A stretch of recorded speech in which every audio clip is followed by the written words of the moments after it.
What's up, everyone? Welcome to the Power Play with CJ. I'm sure many of you guys tuned in and watched the Hall of Fame ceremony last night. Obviously, a great thing, some great speeches. But 2016 is going to be an interesting class of players. That will be up for nomination.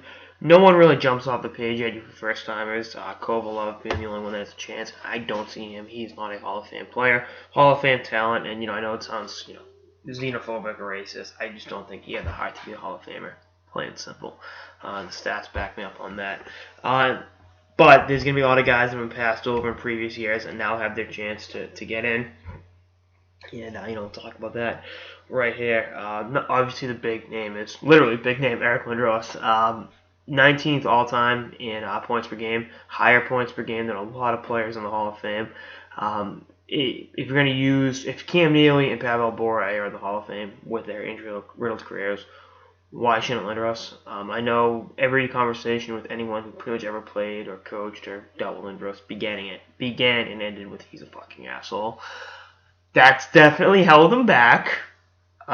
He never really did things as smooth as maybe the game wants it to be.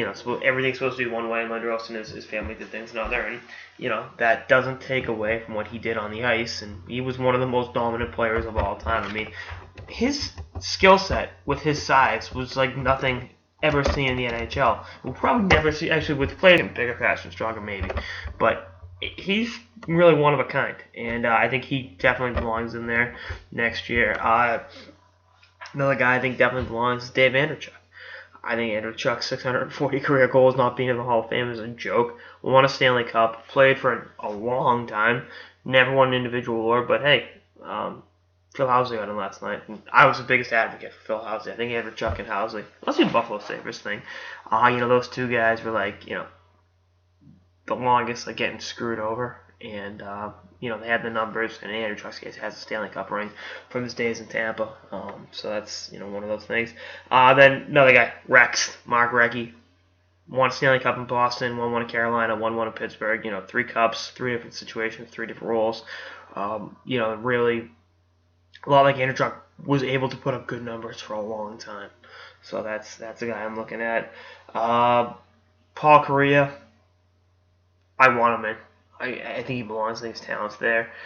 If he played in a different era, his numbers would have been a lot higher. Fortunately, playing in the dead puck era, your numbers can only go so high when somebody's clutching and grabbing you every friggin' shift.